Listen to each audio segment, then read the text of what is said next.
नमस्कार। राजनीतिक सिद्धांत।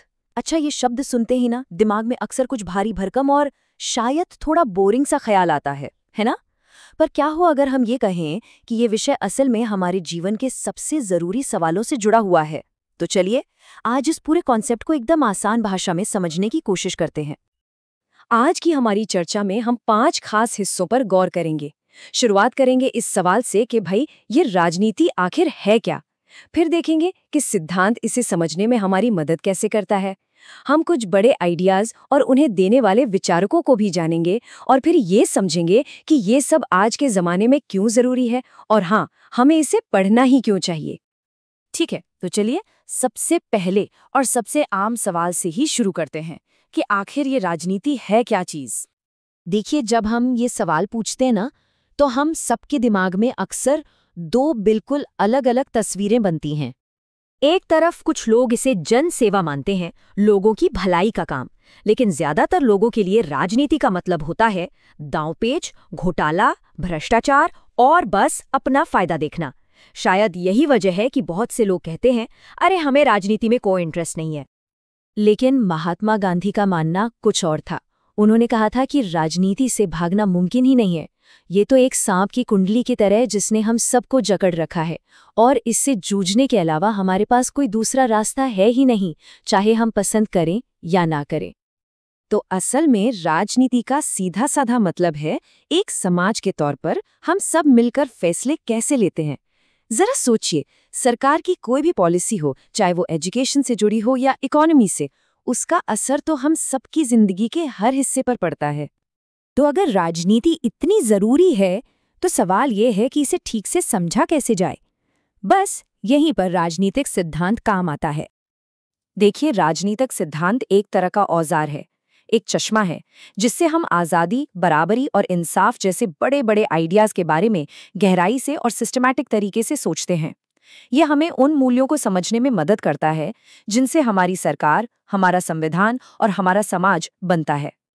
ये हमें कुछ बहुत ही फंडामेंटल सवाल पूछने में मदद करता है, जैसे कि एक समाज को आखिर कैसा होना चाहिए, हमें सरकार की जरूरत ही क्यों पड़ती है, क्या कानून बनाने से हमारी आज़ादी कम हो जाती है, और एक नागरिक होने के नाते हमारी क्या जिम्मेदारियां हैं।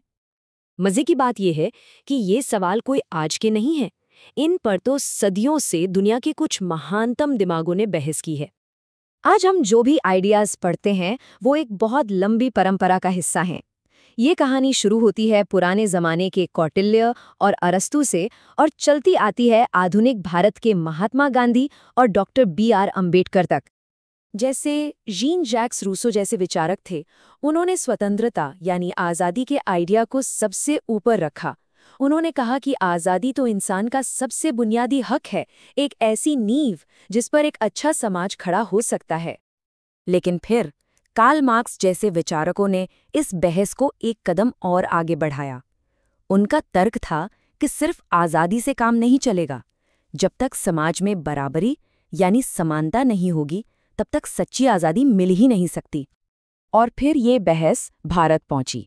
यहाँ गांधी जी ने स्वराज का आइडिया दिया, जिसका मतलब सिर्फ अंग्रेज़ों से आज़ादी नहीं बल्कि सच्ची आत्मनिर्भरता था। वहीं डॉक्टर अम्बेडकर ने सामाजिक न्याय का एक बहुत ही मजबूत विचार सामने रखा।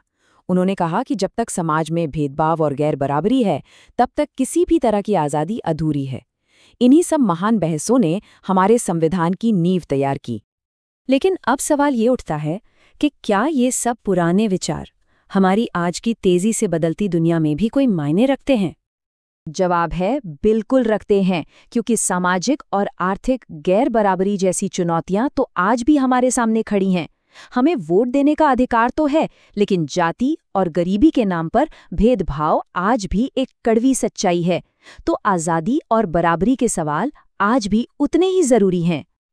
और सिर्फ पुराने मुद्दे ही क्यों, इंटरनेट जैसी नई टेक्नोलॉजी तो हमारे सामने बिल्कुल नई तरह की मुश्किलें खड़ी कर रही है।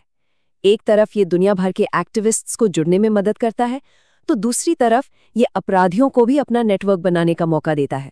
तो अब सवाल ये उठता है कि आज़ादी और सुरक्षा के बीच सही बैलेंस क्या होना चाहिए। तो चलिए अब सबसे आखिर में इस सवाल पर आते हैं कि एक स्टूडेंट के लिए राजनीतिक सिद्धांत पढ़ने का असल फायदा क्या है। इसे पढ़ने से सबसे पहले तो एक जिम्मेदार और जागरूक नागरिक बनने में मदद मिलती है। ये हमें अपने पर्सनल एक्सपीरियंस को बड़े सामाजिक मुद्दों से जोड़कर देखने में मदद करता है। हमारी तर्क करने की यानी लॉजिकली बहस करने की क्षमता बढ़ती है। और हाँ, ये भविष्य में वकील, पत्रकार या एक्टिविस्ट जैसे कई करियर के लिए भी बहुत उपयोगी है। तो आखिर में राजनीतिक सिद्धांत सिर्फ कुछ मुश्किल किताबें पढ़ना नहीं है। ये असल में अपने आसपास की दुनिया और समाज पर क्रिटिकल सवाल उठाने की एक कला है। ये हमें न्याय और समानता जैसे बड़े मुद्दों पर गहराई से सोचने के लिए तैयार करता है।